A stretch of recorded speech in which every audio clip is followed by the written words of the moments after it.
Since the beginning of the day, the euro and the pound sterling have been making attempts to rise. Notably, they just managed to inch up. The fact is that traders have taken a wait-and-see approach ahead of the publication of the US Department report tomorrow. Yesterday's report on the US employment in the non-farm sector discouraged investors as it unveiled the labor market's weakness.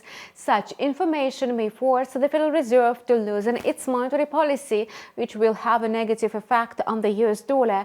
However, at present, the US currency is trading near its 3-week high, and the only question is where to invest. The European Central Bank is also expected to cut the key rate as early as March 2024. Today, traders are also focused on macroeconomic reports. However, the third estimate of the Eurozone GDP for the third quarter failed to affect the market situation. Curiously, the data different from the previous estimates, which suggested a slowdown to 0.1% from 0.5%. According to a recent report, the Eurozone economy stagnated. On a quarterly basis, the economy contracted by 0.1%, which is the first step toward a recession. If the fourth quarter sees a negative reading, this will confirm the expected recession. Such news could have led to a decline in the euro and then in the pound sterling. However, traders are refraining from any knee-jerk decisions. It's quite possible that the US employment claims figures will act as the main driver. The fact is that the overall number of claims is expected to jump by 20,000.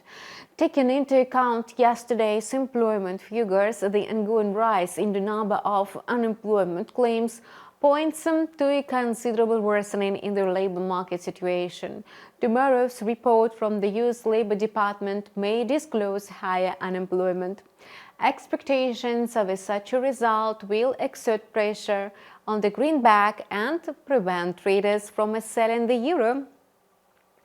On the trading chart, we see that the euro-dollar pair not just settled below 1.08, but prolonged the downward correctional movement.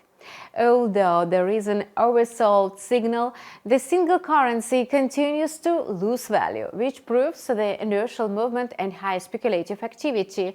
If the euro falls deeper, it may touch the level of 1.07. Notably, zero attention to the oversold conditions may result in a close of short orders, thus spurring a jump in the euro. The situation with the pound-dollar pair is almost the same. A correctional movement from the resistance level of 1.2700 resulted in a 200 pip decline, thus creating an oversold signal in the daily period.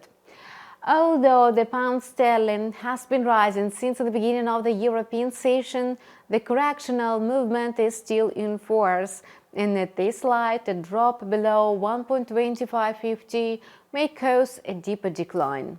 That's all for now. We keep monitoring the financial market situation. Subscribe to the channel and see you in several hours. We will take a close look at the US trading session.